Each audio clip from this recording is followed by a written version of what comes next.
ಪ್ರೀತಿಯ ಕೇಳುಗರಿಗೆ ನಮ್ಮ ಚಾನಲ್ಗೆ ಸ್ವಾಗತ. ನೀವು ನಮ್ಮ ಚಾನಲ್ಗೆ ಹೊಸಬರಾಗಿದ್ದರೆ ದಯವಿಟ್ಟು ಸಬ್ಸ್ಕ್ರೈಬ್ ಮಾಡಿಕೊಳ್ಳಿ. ನನ್ನ ಮದುವೆ ಒಬ್ಬ ನಪುಂಸಕ ಮನುಷ್ಯನ ಜೊತೆ ನಡೆಯಿತು. ಆದರೆ ನಾನು ಆತನ ಜೊತೆ ತುಂಬ ಸಂತೋಷವಾಗಿದ್ದೆ. ಯಾಕೆಂದರೆ ಆತ ಒಬ್ಬ ಒಳ್ಳೆಯ ವ್ಯಕ್ತಿಯಾಗಿದ್ದ. ಆತನ ಹತ್ತಿರ ಹಣಕ್ಕೆ ಯಾವುದೇ ಕೊರತೆ ಇರಲಿಲ್ಲ. ಒಂದು ದಿನ ನನ್ನ ತಲೆ ತಿರುಗಿತು. ಆಗ ನನ್ನ ಗಂಡ ನನ್ನನ್ನು ಡಾಕ್ಟರ್ ಹತ್ತಿರ ಒಂದು ಕ್ಲಿನಿಕ್ಗೆ ಕರ್ಕೊಂಡು ಹೋದರು. ಡಾಕ್ಟರ್ ಪರೀಕ್ಷೆ ಮಾಡಿದ ನಂತರ ತಿಳಿಯಿತು ನಾನು ಪ್ರೆಗ್ನೆಂಟ್ ಎಂದು. ಈ ವಿಷಯ ಕೇಳಿ ನನ್ನ ಗಂಡ ನನ್ನ ಜೊತೆ ವ್ಯವಹರಿಸಿದ ರೀತಿ ಕೇಳಿದರೆ ನಿಜಕ್ಕೂ ನೀವೆಲ್ಲ ಬೆಚ್ಚಿ ಬೀಳುತ್ತೀರಾ. ನನ್ನ ಗಂಡ ಒಬ್ಬ ನಪುಂಸಕನಾಗಿದ್ದ. ಹಾಗಿದ್ದಾಗ ಮದುವೆಯಾದ 2 ತಿಂಗಳಿಗೆ ನಾನು ಗರ್ಭವತಿ ಹೇಗೆ ಆದೆ? ಈ ವಿಷಯ ನನ್ನ ಜೀವನವನ್ನು ಎಲ್ಲಿಂದ ಎಲ್ಲಿಗೆ ಎಳೆದುಕೊಂಡು ಹೋಯಿತು. ಹಾಗೆ ನನ್ನ ಜೀವನದಲ್ಲಿ ಇದು ಎಷ್ಟೋ ದೊಡ್ಡ ಶಿಕ್ಷೆಗೆ ಕಾರಣವಾಯಿತು. ನನ್ನ ಹೊಟ್ಟೆಯಲ್ಲಿರುವುದು ಯಾರ ಮಗು ಎಂದು ತಿಳಿದ ನಂತರ ನನ್ನ ಹೃದಯ ಚೂರು ಚೂರಾಗಿತ್ತು. ಆಗಾಗ ಮನುಷ್ಯರ ಜೀವನದಲ್ಲಿ ನಾವು ಊಹಿಸದೇ ಇರುವುದು ಕೆಲವೊಮ್ಮೆ ನಡೆಯುತ್ತಿರುತ್ತದೆ. ನನ್ನ ಹೆಸರು ವರ್ಷ. ನನ್ನ ವಯಸ್ಸು 32 ವರ್ಷ. ಆದರೆ ಇಷ್ಟು ವಯಸ್ಸಾದರೂ ನನಗೆ ಮದುವೆಯಾಗಲಿಲ್ಲ. ಯಾಕಂದರೆ ನನ್ನ ತಂದೆ ತಾಯಿಯರು ನಾನು ಚಿಕ್ಕವಳಿದ್ದಾಗಲೇ ಸಾಂಕ್ರಾಮಿಕ ರೋಗಕ್ಕೆ ತುತ್ತಾಗಿದ್ದರು. ಹಾಗೆ ನನ್ನ ಮೇಲೆ ನನ್ನ 2 ತಂಗಿಯರ ಜವಾಬ್ದಾರಿ ಇತ್ತು.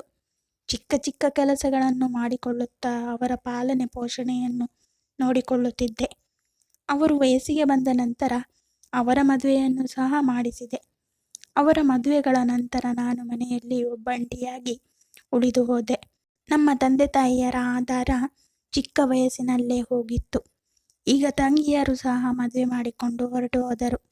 ಒಂಟಿತನ ಅನ್ನುವ ಕಾರಣದಿಂದ ನನಗೂ ಒಬ್ಬರ ಅವಶ್ಯಕತೆ ಇದೆ ಅನಿಸಿತು. ನನಗೆ ಜೀವನದಲ್ಲಿ ಎಂತಹ ಗಂಡ ಬೇಕೆಂದರೆ ನನ್ನ ಒಂಟಿತನವನ್ನು ಹೋಗಲಾಡಿಸಿ ನನ್ನ ಜೀವನದಲ್ಲಿ ಸಂತೋಷ ತುಂಬುವ ವ್ಯಕ್ತಿ ಬೇಕಾಗಿತ್ತು. ನನ್ನ ವಯಸ್ಸು ಜಾಸ್ತಿ ಆಗಿದ್ದರಿಂದ ಮದುವೆ ಸಂಬಂಧಗಳು ಸಹ ಬರುತ್ತಿರಲಿಲ್ಲ. ದಿನಗಳು ಹಾಗೆ ಕಳೆಯುತ್ತಾ ಇದ್ದವು. ಒಂದು ದಿನ ನಾನು ಸಾಮಗ್ರಿಗಳನ್ನು ತರಲು ಹೊರಗಡೆ ಹೋಗಿದ್ದೆ. ಅಲ್ಲಿ ನನ್ನ ಹಳೆಯ ಸ್ನೇಹಿತೆ ಆಕಸ್ಮಿಕವಾಗಿ ಸಿಕ್ಕಳು. ನಾವು ತುಂಬ ವರ್ಷಗಳ ನಂತರ ಒಬ್ಬರಿಗೊಬ್ಬರು ಭೇಟಿಯಾಗಿದ್ದೆವು. ಆದರೆ ಅವಳಿಗೆ ಮದುವೆಯಾಗಿತ್ತು, ಮಕ್ಕಳು ಸಹ ಇದ್ದರು. ಅಕಸ್ಮಾತಾಗಿ ನನ್ನ ಮದುವೆಯ ಬಗ್ಗೆ ಅವಳು ಕೇಳಿದಳು. ನಾನು ಅವಳಿಗೆ ಎಲ್ಲ ವಿಷಯವನ್ನು ವಿವರಿಸಿದೆ. ಅವಳ ಮಾತುಗಳಲ್ಲಿ ನನಗೆ ಒಬ್ಬ ಅಣ್ಣ ಇದ್ದಾನೆ.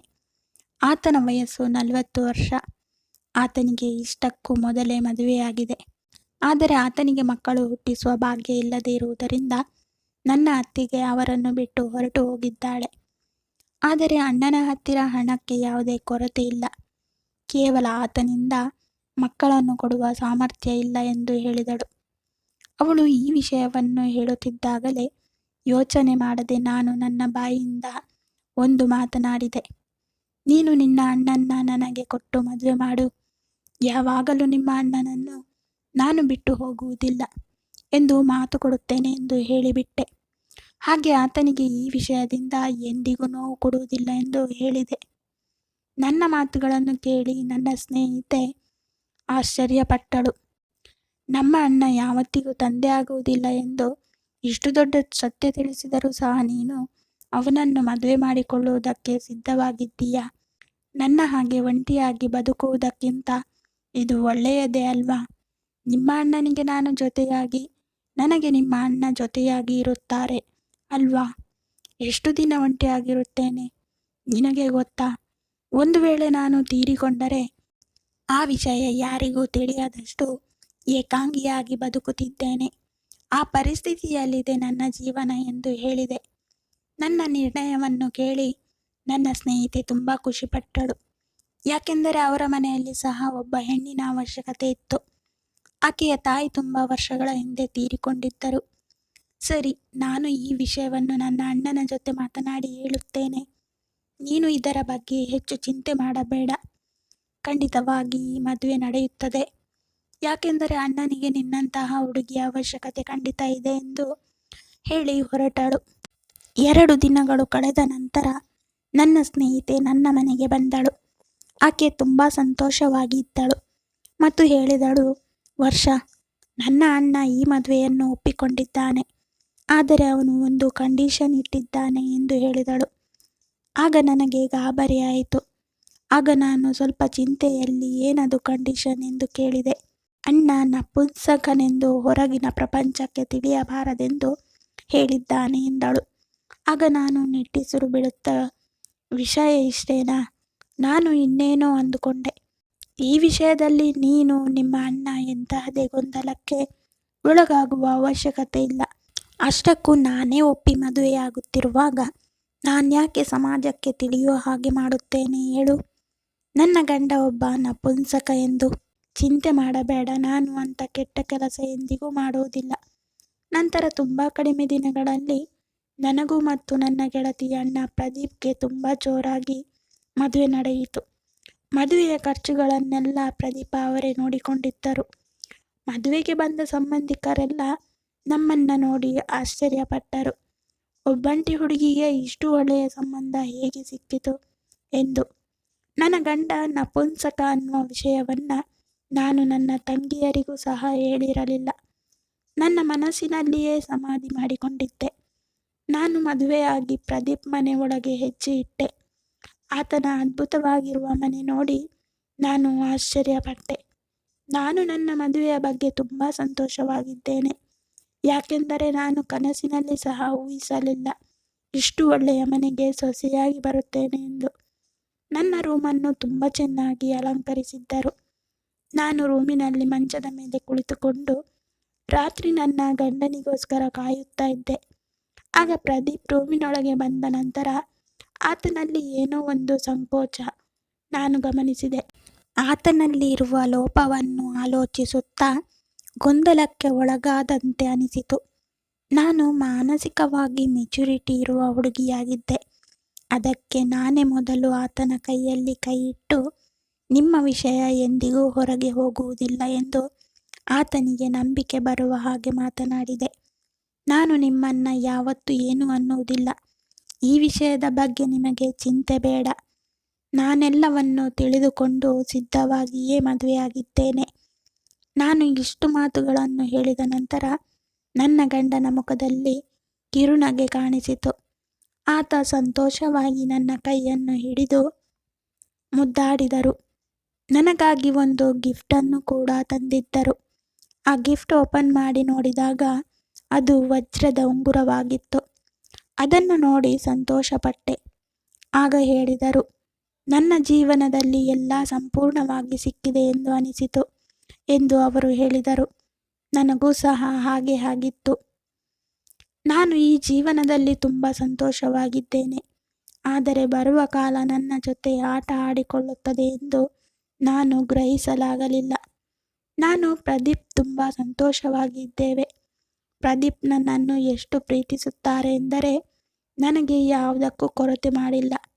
ಎಲ್ಲವನ್ನು ನಾನು ಕೇಳುವ ಮೊದಲೇ ತಂದುಕೊಟ್ಟು ನನ್ನನ್ನು ತುಂಬ ಚೆನ್ನಾಗಿ ನೋಡಿಕೊಳ್ಳುತ್ತಿದ್ದಾರೆ. ನಾನು ತುಂಬ ಸಂತೋಷವಾಗಿ ಜೀವನ ನಡೆಸುತ್ತಿದ್ದೇನೆ. ಪ್ರದೀಪ್ ನನಗೆ ಆತನ ಮೊದಲನೆಯ ಹೆಂಡತಿಯ ಬಗ್ಗೆ ಎಲ್ಲ ವಿಷಯವನ್ನು ಹೇಳಿದರು. ತುಂಬ ದಿನಗಳ ಕಾಲ ಮಕ್ಕಳಾಗದೇ ಇದ್ದಿದ್ದರಿಂದ ಡಾಕ್ಟರನ್ನು ಮೀಟ್ ಮಾಡಿದೆವು. ಆಗ ಡಾಕ್ಟರ್ ನನ್ನ ಚೆಕಪ್ ಮಾಡಿ ನನ್ನಲ್ಲಿ ತುಂಬ ಸಮಸ್ಯೆಗಳು ಇದ್ದಾವೆ ಎಂದು ಹೇಳಿದರು. ನಾನು ಯಾವತ್ತಿಗೂ ತಂದೆ ಆಗುವುದಿಲ್ಲ ಎನ್ನುವ ವಿಷಯ ನನ್ನ ಮೊದಲನೇ ಹೆಂಡತಿಗೆ ತಿಳಿಯಿತು. ಆದ್ದರಿಂದ ಆಕೆ ನನ್ನನ್ನು ಬಿಟ್ಟು ಹೊರಟು ಹೋದಳು. ನಾನು ಎರಡನೇ ಮದುವೆಯ ಬಗ್ಗೆ ಆಲೋಚಿಸಿರಲಿಲ್ಲ. ಯಾಕೆಂದರೆ ನನ್ನ ಲೋಪದೋಷದ ಕಾರಣ ಹೇಳಿ ಆಕೆ ಸಹ ನನ್ನನ್ನು ಬಿಟ್ಟು ಹೊರಟು ಹೋಗುತ್ತಾಳೆ ಎಂದು. ಆಗ ನಾನು ಆ ನೋವನ್ನು ತಡೆದುಕೊಳ್ಳಲು ಬಯಸುವುದಿಲ್ಲ ಎಂದರು. ನಾನು ಎಲ್ಲ ಸತ್ಯ ತಿಳಿದು ಸಹ ಅವರನ್ನು ಮದುವೆ ಮಾಡಿಕೊಂಡೆ. ನನ್ನ ಮನಸ್ಸಿನಲ್ಲಿ ಸಹ ಮಕ್ಕಳ ಕೋರಿಕೆ ಇದೆ. ನನ್ನ ಗಂಡ ನನಗೆ ಸಂತಾನ ಕೊಡುವುದಿಲ್ಲ ಅನ್ನುವ ವಿಷಯ ನನಗೆ ಚೆನ್ನಾಗಿ ಗೊತ್ತು. ಅದಕ್ಕೆ ನಾನು ಮಕ್ಕಳಿಗೆ ಸಂಬಂಧಿಸಿದ ಕೋರಿಕೆಯನ್ನು ಮನಸ್ಸಿನಲ್ಲಿ ಬಚ್ಚಿಟ್ಟುಕೊಂಡೆ. ಹಾಗೆ ಪ್ರದೀಪ್ಗೆ ನಂಬಿಕೆ ಬರುವ ಹಾಗೆ ಮಾಡಿದೆ. ನಾನು ಜೀವನದಲ್ಲಿ ಯಾವತ್ತೂ ಆತನ ಹತ್ತಿರ ಮಕ್ಕಳ ಕೋರಿಕೆಯನ್ನು ಕೇಳುವುದಿಲ್ಲ ಎಂದು. ಕಳೆಯುತ್ತಿರುವ ಕಾಲದ ಜೊತೆ ನಾನು ಪ್ರದೀಪ್ ಮನೆಯಲ್ಲಿ ಒಳ್ಳೆಯ ಸ್ಥಾನವನ್ನು ಗಳಿಸಿಕೊಂಡೆ. ನಾನು ಪ್ರದೀಪ್ಗೆ ಹಾಗೂ ಅವರ ತಂದೆಗೆ ಎಲ್ಲ ಸೇವೆ ಮಾಡುತ್ತಿದ್ದೆ. ನಾವೆಲ್ಲ ಒಟ್ಟಾಗಿ ಕುಳಿತುಕೊಂಡು ಕಾಫಿ ಕುಡಿಯುತ್ತಿದ್ದೆವು. ಸಾಯಂಕಾಲ ಪ್ರದೀಪ್ ಬರುವುದು ಸ್ವಲ್ಪ ತಡವಾದರೆ ನಾನು ನಮ್ಮ ಮಾವನವರ ಜೊತೆ ಕುಳಿತುಕೊಂಡು ಮಾತನಾಡುತ್ತಿದ್ದೆ. ಆತನ ಮನಸ್ಸು ಸಂತೋಷವಾಗಿರುತ್ತದೆ, ಹಾಗೆ ನನಗೂ ಸಹ ಟೈಮ್ ಪಾಸ್ ಆಗುತ್ತದೆ ಎಂದು. ಹೀಗೆ ನನ್ನ ಮದುವೆಯಾಗಿ 3 ತಿಂಗಳು ಕಳೆದು ಹೋಯಿತು. ನನಗೆ ಯಾಕೋ ಇತ್ತೀಚೆಗೆ ಆರೋಗ್ಯ ಸರಿಯಿಲ್ಲದಂತೆ ಅನಿಸುತ್ತಿತ್ತು. ನಾವೆಲ್ಲ ಊಟ ತಿನ್ನುವುದಕ್ಕೆ ಆ ರಾತ್ರಿ ಡೈನಿಂಗ್ ಟೇಬಲ್ ಬಳಿ ಕುಳಿತುಕೊಂಡು ಊಟ ಮಾಡುತ್ತಿದ್ದಾಗ ಇದ್ದಕ್ಕಿದ್ದಂತೆ ನನ್ನ ತಲೆ ತಿರುಗಿತು.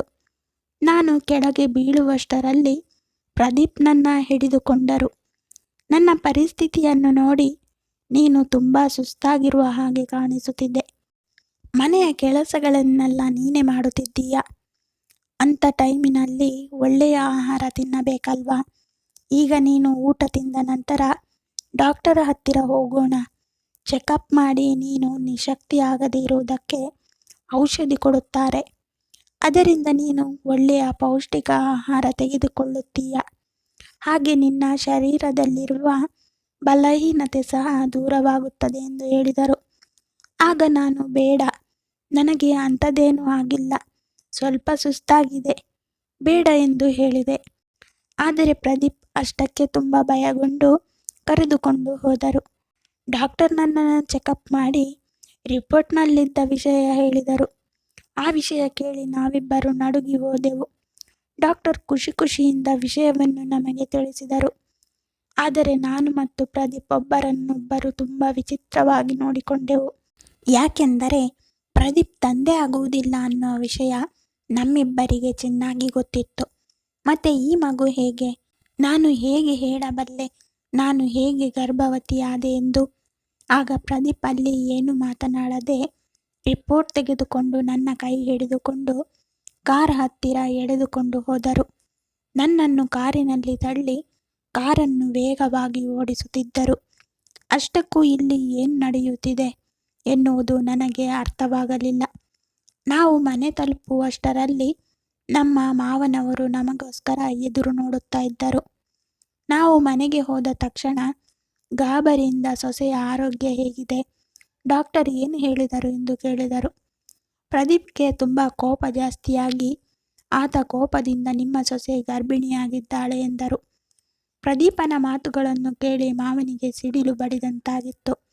ಮತ್ತು ಕೇಳಿದರು, ನೀನು ಏನು ಮಾತನಾಡುತ್ತಿದ್ದೀಯ ಪ್ರದೀಪ ಎಂದು. ಆಗ ನಾನು ಸೋಫಾದಲ್ಲಿ ಕುಳಿತುಕೊಂಡು ಕಣ್ಣೀರು ಹಾಕತೊಡಗಿದೆ. ಯಾಕೆಂದರೆ ಆ ಪರಿಸ್ಥಿತಿಯಲ್ಲಿ ಇದಕ್ಕಿಂತ ಜಾಸ್ತಿ ಬಾಧೆಯನ್ನು ಸಹಿಸುವ ಶಕ್ತಿ ನನ್ನಲ್ಲಿ ಇರಲಿಲ್ಲ. ಯಾಕೆಂದರೆ ನಾನು ನಿರ್ದೋಷಿಯಾಗಿದ್ದೆ. ಜೋರಾಗಿ ಕಿರುಚುತ್ತಾ ನನ್ನ ಮರ್ಯಾದೆ ತೆಗೆಯುತ್ತಿದ್ದೀರಾ ಎಂದು ಹೇಳಿದರು. ಪ್ರದೀಪ್ ಮಾತುಗಳು ಕೇಳಿ ಮಾವನವರು, ಸ್ವಲ್ಪ ಯೋಚನೆ ಮಾಡಿ ಮಾತನಾಡು ಪ್ರದೀಪ. ಈ ವಿಷಯದಲ್ಲಿ ನಿನ್ನ ಹೆಂಡತಿಯ ಮೇಲೆ ಅಪವಾದ ಹಾಕುವ ಮೊದಲು ಸ್ವಲ್ಪ ಯೋಚನೆ ಮಾಡಿ ಮಾತನಾಡು ಎಂದರು. ಮಾವನ ಮಾತುಗಳನ್ನು ಕೇಳಿ ಸ್ವಲ್ಪ ನನಗೆ ಧೈರ್ಯ ಬಂತು. ನಾನು ಅಳುತ್ತಾ ಪ್ರದೀಪ ಹತ್ತಿರ, ನಾನು ಗರ್ಭವತಿ ಹೇಗೆ ಆದೆ ಗೊತ್ತಿಲ್ಲ, ಆದರೆ ಒಂದು ವಿಷಯ ನಾನು ಖಚಿತವಾಗಿ ಹೇಳಬಲ್ಲೆ.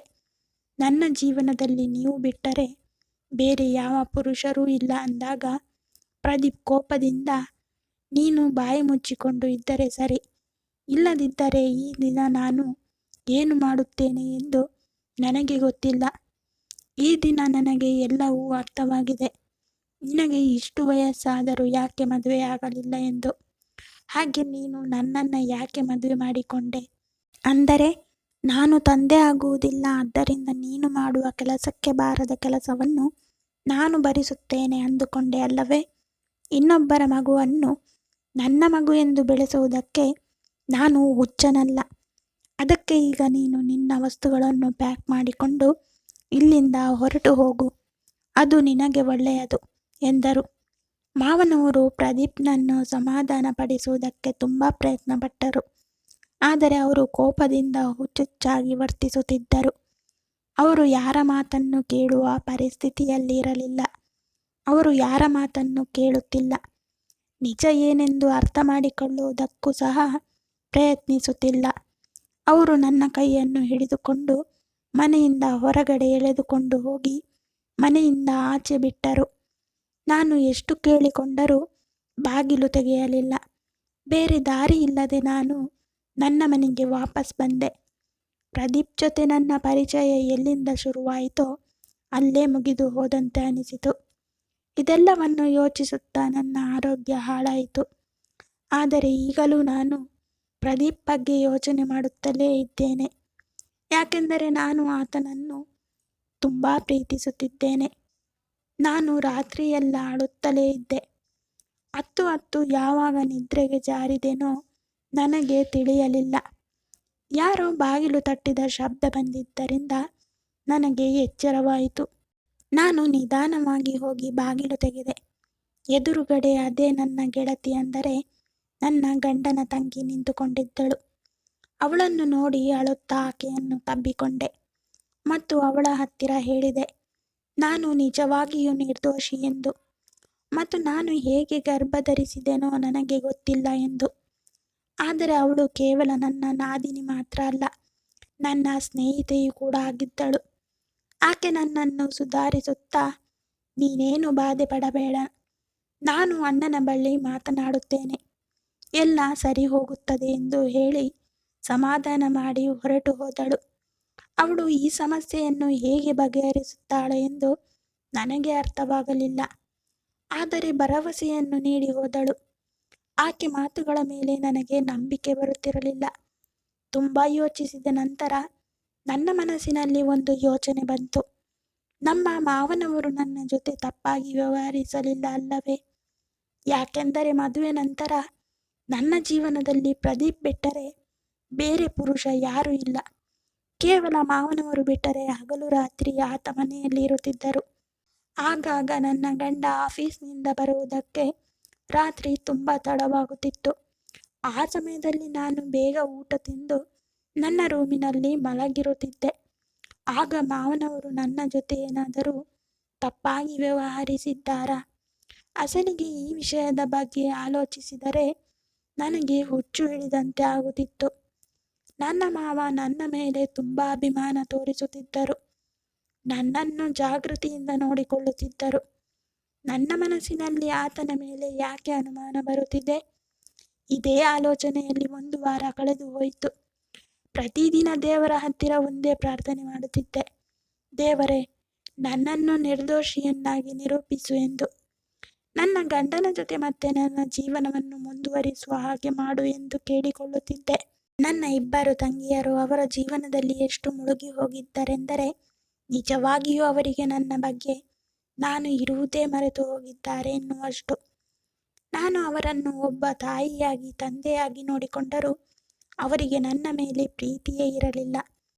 ಆಗ ಇದ್ದಕ್ಕಿದ್ದಂತೆ ನನ್ನ ಮನೆಗೆ ನನ್ನ ಸ್ನೇಹಿತೆ, ಅಂದರೆ ನಾದಿನಿ, ನನ್ನನ್ನು ಕರೆದುಕೊಂಡು ಹೋಗುವುದಕ್ಕೆ ನನ್ನ ಗಂಡನ ಜೊತೆ ನಮ್ಮ ಮನೆಗೆ ಬಂದಳು. ಪ್ರದೀಪನ ನೋಡಿ ನಾನು ಆಶ್ಚರ್ಯಪಟ್ಟೆ. ಈಗ ಏನು ನಡೆಯುತ್ತಿದೆಯೋ ನನಗೆ ಅರ್ಥ ಆಗಲಿಲ್ಲ. ಅಷ್ಟು ಕೋಪದಲ್ಲಿದ್ದ ಪ್ರದೀಪ್ ನನ್ನ ಕರೆದುಕೊಂಡು ಹೋಗುವುದಕ್ಕೆ ಯಾಕೆ ಬಂದಿದ್ದಾರೆ ನನಗೆ ಅರ್ಥ ಆಗುತ್ತಿರಲಿಲ್ಲ.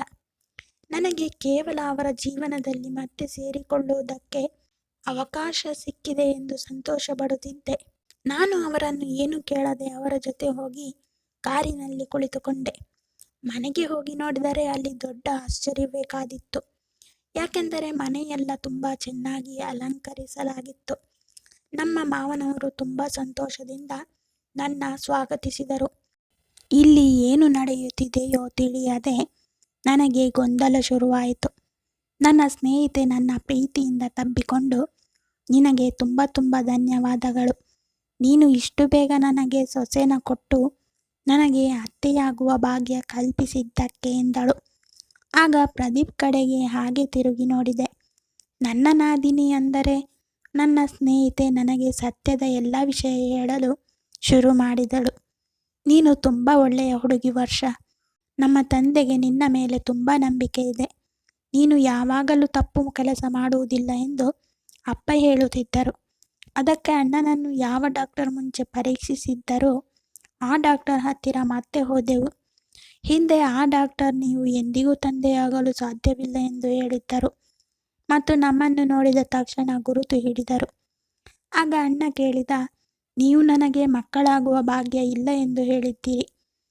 ಆಗಿದ್ದಾಗ ಈಗ ನನ್ನ ಹೆಂಡತಿ ಗರ್ಭವತಿಯಾಗಿದ್ದಾಳೆ ಎಂದು ಅಣ್ಣ ಹೇಳಿದ. ಆಗ ಡಾಕ್ಟರ್ ಅಣ್ಣನ ಹತ್ತಿರ ನಿಜವಾದ ವಿಷಯ ಹೇಳಿದರು. ಅದನ್ನು ಕೇಳಿ ಅಣ್ಣನಿಗೆ ಸಿಡಿಲು ಬಂದು ಅಪ್ಪಳಿಸಿದಂತಾಯಿತು. ಅಷ್ಟಕ್ಕೂ ಅಣ್ಣನಲ್ಲಿ ಮಕ್ಕಳಾಗದ ಯಾವುದೇ ಲೋಪ ಇರಲಿಲ್ಲ. ಅಣ್ಣನ ಮೊದಲ ಮದುವೆ ಗಾಯತ್ರಿಯ ಜೊತೆ ನಡೆದಿತ್ತು. ಗಾಯತ್ರಿ ನಮಗೆ ದೂರದ ಸಂಬಂಧಿಕರಾಗುತ್ತಾಳೆ. ಅವರ ತಂದೆ ತಾಯಿ ತುಂಬ ಬಡವರು. ಒಂದು ಹೊತ್ತಿನ ಊಟಕ್ಕೂ ಪರದಾಡುವ ಪರಿಸ್ಥಿತಿ ಇತ್ತು. ಆದರೂ ಅವರು ಎಷ್ಟು ಕಷ್ಟಪಟ್ಟು ಗಾಯತ್ರಿನ ಚೆನ್ನಾಗಿ ಓದಿಸಿದ್ದರು. ಗಾಯತ್ರಿ ನೋಡೋದಕ್ಕೆ ತುಂಬ ಸುಂದರವಾಗಿದ್ಲು. ಹಾಗೆ ತುಂಬ ಒಳ್ಳೆಯ ಸ್ವಭಾವದವಳು ಎಂದು ಸಹ ಕೇಳಿದ್ದೆವು. ಕಷ್ಟ ನಷ್ಟಗಳು ತಿಳಿದ ಹತ್ತಿರದ ನೆಂಟರ ಹುಡುಗಿ. ಆದರೆ ಅಮ್ಮ ಇಲ್ಲದ ಈ ಮನೆಯನ್ನ, ಅಪ್ಪನನ್ನ ಮತ್ತು ಅಣ್ಣನನ್ನ ಚೆನ್ನಾಗಿ ನೋಡಿಕೊಳ್ಳುತ್ತಾಳೆ ಎಂದು ಯೋಚಿಸಿ ಆಕೆಯ ಜೊತೆ ಅಣ್ಣನಿಗೆ ಮದುವೆ ಮಾಡಿದೆವು. ಮದುವೆಗೆ ಆದ ಖರ್ಚುಗಳನ್ನೆಲ್ಲ ಅಪ್ಪನೇ ನೋಡಿಕೊಂಡಿದ್ದರು. ಅಲ್ಲದೆ ಗಾಯತ್ರಿ ಅವರ ತಂದೆ ತಾಯಿಯವರು ಮಾಡಿದ ಸಾಲಗಳನ್ನು ಸಹ ತೀರಿಸಿದರು. ಅವರಿಗೆ ಆರ್ಥಿಕವಾಗಿ ಸಹಾಯ ಕೂಡ ಮಾಡಿದರು ನಮ್ಮ ತಂದೆ. ಸೊಸೆಯಾಗಿ ಮನೆಯಲ್ಲಿ ಹೆಜ್ಜೆ ಇಟ್ಟ ಗಾಯತ್ರಿ ಕೃತಜ್ಞತೆಯಿಂದ ಇರುತ್ತಾಳೆ ಎಂದು ಎಲ್ಲರೂ ಭಾವಿಸಿದ್ದೆವು. ಆದರೆ ಹಾಗೆ ಭಾವಿಸಿದ್ದು ನಮ್ಮ ದೊಡ್ಡ ತಪ್ಪು ಎಂದು ನಮಗೆ ತಡವಾಗಿ ತಿಳಿಯಿತು. ಮದುವೆಯಾದ ತಕ್ಷಣದಿಂದ ಆಕೆಯ ಪರಿವರ್ತನೆಯಲ್ಲಿ ಪೂರ್ತಿ ಬದಲಾವಣೆಯಾಯಿತು. ಆಕೆ ಯಾವಾಗಲೂ ರೂಮಿನಲ್ಲಿ ಕುಳಿತುಕೊಳ್ಳುತ್ತಿದ್ದಳು. ತನ್ನ ರೂಮಿನಿಂದ ಹೊರಗಡೆ ಬರುತ್ತಿರಲಿಲ್ಲ. ಯಾರ ಜೊತೆನೂ ಮಾತನಾಡುತ್ತಿರಲಿಲ್ಲ. ಮನೆಯ ಕೆಲಸಗಳನ್ನು ಸಹ ಮಾಡುತ್ತಿರಲಿಲ್ಲ. ಆದ್ದರಿಂದ ಅಣ್ಣ ಒಬ್ಬ ಕೆಲಸದವಳನ್ನು ಸಹ ಇಟ್ಟಿದ್ದ. ಇದೆಲ್ಲವನ್ನು ತಲೆಗೆ ಹಾಕಿಕೊಳ್ಳದೆ ಅಣ್ಣ ಗಾಯತ್ರಿಯನ್ನು ತುಂಬ ಪ್ರೀತಿಯಿಂದ ನೋಡಿಕೊಳ್ಳುತ್ತಿದ್ದ. ಆಕೆ ಏನು ಕೇಳಿದರೂ ಅದು ತಕ್ಷಣವೇ ಆಕೆಯ ಕಣ್ಣ ಮುಂದೆ ತಂದು ಇಡುತ್ತಿದ್ದ. ಆದರೂ ಆಕೆಯ ಬುದ್ಧಿ ಮಾತ್ರ ಬದಲಾಗಲೇ ಇಲ್ಲ. ಒಂದು ಸಲ ಅವಳ ಈ ಬುದ್ಧಿಯನ್ನು ತಿಳಿದು ಅವಳ ತಂದೆ ತಾಯಿಯರು ಸಹ ಬುದ್ಧಿ ಹೇಳಿದರು. ಆದರೆ ಆಕೆ ಅವರ ಮಾತನ್ನು ಸಹ ಲೆಕ್ಕಕ್ಕೆ ಇಟ್ಟುಕೊಳ್ಳಲಿಲ್ಲ. ನನಗೆ ಮದುವೆ ಮಾಡಿ ನಿಮ್ಮ ಭಾರ ಜವಾಬ್ದಾರಿಯನ್ನು ಕಳೆದುಕೊಂಡಿದ್ದೀರಿ. ನಿಮ್ಮ ಸಾಲಗಳನ್ನು ತೀರಿಸಿಕೊಂಡಿದ್ದೀರಿ. ಆರ್ಥಿಕವಾಗಿ ಎಲ್ಲದರಲ್ಲಿಯೂ ಚೆನ್ನಾಗಿದ್ದೀರಿ. ಇನ್ನು ಯಾವುದಕ್ಕೆ ಆಸೆಪಟ್ಟು ನನ್ನ ಜೀವನದ ಒಳಗೆ ಬರುತ್ತಿದ್ದೀರಾ ಎಂದು ಅವರನ್ನು ತುಂಬ ಕೆಟ್ಟ ಮಾತುಗಳಿಂದ ಅವಮಾನಿಸಿದ್ದರಿಂದ ಅವರು ಅತ್ತಿಗೆ ವಿಷಯದ ಬಗ್ಗೆ ಮಾತನಾಡುವುದನ್ನು ಬಿಟ್ಟುಬಿಟ್ಟರು. ಬರ್ತಾ ಬರ್ತಾ ಅತ್ತಿಗೆ ಬಾಯಿಗೆ ಅಡ್ಡಿ ಇಲ್ಲದಂತಾಯಿತು. ನಮ್ಮ ತಂದೆಯನ್ನು ಸಹ ಹೇಗೆಂದರೆ ಹಾಗೆ ಬಾಯಿಗೆ ಬಂದ ಹಾಗೆ ಮಾತನಾಡಿಸುತ್ತಿದ್ದಳು. ಕೊನೆಗೆ ನಮಗೆ ಅವಳ ಬಗ್ಗೆ ಒಂದು ವಿಷಯ ತಿಳಿಯಿತು. ಅದನ್ನು ಕೇಳಿ ನಮ್ಮೆಲ್ಲರ ತಲೆಯ ಮೇಲೆ ದೊಡ್ಡ ಬಂಡೆ ಬಂದು ಬಿದ್ದಂತೆ ಅನಿಸಿತು. ಅವಳಿಗೆ ಅಣ್ಣನ ಜೊತೆ ಇರಲು ಇಷ್ಟ ಇರಲಿಲ್ಲ. ಅದಕ್ಕೆ ಯಾವಾಗಲೂ ತಾಯಿಯಾಗದೇ ಇರುವುದಕ್ಕೆ ಬೇಕಾದ ಔಷಧಿಗಳನ್ನು ತೆಗೆದುಕೊಳ್ಳುತ್ತಿದ್ಲು.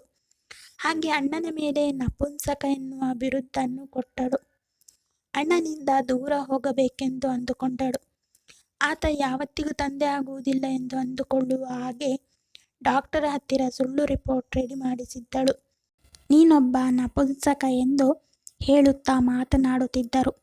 ಅಣ್ಣ ಅವಳ ಚುಚ್ಚು ಮಾತಿನಿಂದ ನೋವು ತಡೆಯಲಾರದೆ ಕೊನೆಗೆ ಡೈವರ್ಸ್ ಕೊಟ್ಟುಬಿಟ್ಟ. ಆನಂತರ ತಿಳಿಯಿತು ಆಕೆ ಮದುವೆಗೆ ಮೊದಲೇ ಒಬ್ಬ ಹುಡುಗನನ್ನ ಪ್ರೀತಿಸುತ್ತಿದ್ದಾಳೆ ಎಂದು. ಆತ ಒಳ್ಳೆಯವನು ಆಗಿಲ್ಲದಿದ್ದರಿಂದ ಆಕೆಯ ತಂದೆ ತಾಯಿಯರು ಅವನಿಗೆ ಕೊಟ್ಟು ಮದುವೆ ಮಾಡಿರಲಿಲ್ಲ. ಅದೇ ಸಮಯದಲ್ಲಿ ಅಣ್ಣನ ಸಂಬಂಧ ಬಂದಿದ್ದರಿಂದ ಅವರು ಮದುವೆಗೆ ಒಪ್ಪಿಕೊಂಡರು. ಬೇರೆ ದಾರಿ ಇಲ್ಲದೆ ಇಷ್ಟವಿಲ್ಲದ ಮದುವೆ ಮಾಡಿಕೊಂಡ ಗಾಯತ್ರಿ ಅಣ್ಣನನ್ನು ಮಾನಸಿಕವಾಗಿ ದೂಷಿಸುತ್ತಾ ಆತನ ಜೀವನದಿಂದ ಶಾಶ್ವತವಾಗಿ ದೂರ ಹೊರಟು ಹೋದಳು ಎಂದು ನನ್ನ ನಾದಿನಿ ಎಲ್ಲ ವಿಷಯವನ್ನು ಹೇಳಿದಳು. ಈ ಸತ್ಯವನ್ನು ಹೇಳಿ ಅವಳು ಮತ್ತೆ ನನಗೆ ಪ್ರದೀಪ ಅವರ ಜೀವನಕ್ಕೆ ಕಾಲಿಡುವ ಅವಕಾಶ ಮಾಡಿಕೊಟ್ಟಳು. ಇಲ್ಲದಿದ್ದರೆ ಈ ಮಗು ಯಾರ ಮಗು ಎಂದು ಆಲೋಚಿಸುತ್ತಾ ಕೊನೆಗೆ ತಂದೆಯಂತಹ ಮಾವನವರ ಮೇಲೆ ಅನುಮಾನ ಪಡಬೇಕಾಗಿ ಬರುತ್ತಿತ್ತು. ಯಾಕೆಂದರೆ ನಾನು ಇರುವ ಪರಿಸ್ಥಿತಿ ಆ ರೀತಿ ಇತ್ತು. ಪ್ರದೀಪ್ ನನ್ನ ಜೊತೆ ನಡೆದುಕೊಂಡ ವಿಷಯಕ್ಕೆ ನನ್ನ ಬಳಿ ಕ್ಷಮೆ ಕೇಳಿದರು. ನನಗೆ ಅವರ ಮೇಲೆ ಯಾವ ಕೋಪ ಇರಲಿಲ್ಲ. ಕಾರಣ ಅವರ ಪರಿಸ್ಥಿತಿಗಳಲ್ಲಿ ಯಾರಿದ್ದರೂ ಇದೇ ರೀತಿ ಮಾಡುತ್ತಿದ್ದರು. ನಾನು ಮನೆಗೆ ಬಂದಿದ್ದ ಸಂತೋಷದಲ್ಲಿ ನಾನು ಮತ್ತು ನನ್ನ ಗಂಡ ಒಟ್ಟಿಗೆ ಸೇರಿ ಕೇಕ್ ಕಟ್ ಮಾಡಿದೆವು. ನನ್ನ ನಾದಿನಿ ಮತ್ತು ಮಾವನವರು ಸಹ ಇದನ್ನು ನೋಡಿ ತುಂಬ ಸಂತೋಷಪಟ್ಟರು. ಮಾವನವರು ನನ್ನ ತಲೆಯ ಮೇಲೆ ಕೈ ಇಟ್ಟು ನನ್ನನ್ನು ಆಶೀರ್ವದಿಸಿದರು. ಆದರೆ ಒಳಗೊಳಗೆ ನಾಚಿಕೆಯಿಂದ ನಾನು ತಲೆ ತಗ್ಗಿಸಿದೆ. ಯಾಕೆಂದರೆ ನಾನು ಅವರ ಮೇಲೆ ಅನುಮಾನ ಪಟ್ಟಿದ್ದೆ. ಆದರೆ ನನ್ನ ಗೆಳತಿ ನನ್ನ ಈ ಎಲ್ಲ ನೋವುಗಳನ್ನು ಅವಳ ನೋವುಗಳಂತೆ ಪರಿಗಣಿಸಿ ತುಂಬ ಬುದ್ಧಿವಂತಿಕೆಯಿಂದ ನನ್ನ ಜೀವನವನ್ನು ಸರಿ ಮಾಡಿದಳು. ನಮ್ಮ ಬಾಂಧವ್ಯಗಳು ತುಂಬ ಸೂಕ್ಷ್ಮವಾಗಿರುತ್ತವೆ. ಅವುಗಳನ್ನು ಹುಷಾರಾಗಿ ಪ್ರೀತಿಯಿಂದ ಕಾಪಾಡಿಕೊಳ್ಳಬೇಕು. ನಾವು ಮಾಡುವ ಚಿಕ್ಕ ತಪ್ಪುಗಳಿಂದ ನಮ್ಮ ಬಾಂಧವ್ಯಗಳು ಗಾಜಿನ ಲೋಟದ ಹಾಗೆ ಒಡೆದು ಹೋಗಿ ಚೂರು ಚೂರು ಆಗುತ್ತದೆ. ಅವುಗಳನ್ನು ಅಷ್ಟು ಸುಲಭವಾಗಿ ಜೋಡಿಸಲಾಗುವುದಿಲ್ಲ. ಆದ್ದರಿಂದ ಎಲ್ಲರ ಜೊತೆ ಇದ್ದು ಎಲ್ಲರನ್ನು ಅರ್ಥ ಮಾಡಿಕೊಂಡು ಎಲ್ಲರಿಗೂ ಪ್ರೀತಿಯನ್ನು ಹಂಚಿಕೊಳ್ಳುತ್ತಾ ಸರಿ ತಪ್ಪುಗಳನ್ನು ನಿಧಾನವಾಗಿ ಯೋಚಿಸಿ ನಿರ್ಧಾರ ತೆಗೆದುಕೊಂಡು ಸುಖವಾಗಿ ಬಾಳಬೇಕು. ಈ ಕಥೆ ಇಷ್ಟ ಆಗಿದ್ದರೆ ಲೈಕ್ ಮಾಡಿ, ಶೇರ್ ಮಾಡಿ. ಸಬ್ಸ್ಕ್ರೈಬ್ ಮಾಡಿದವರು ದಯವಿಟ್ಟು ಸಬ್ಸ್ಕ್ರೈಬ್ ಮಾಡಿ. ಧನ್ಯವಾದ.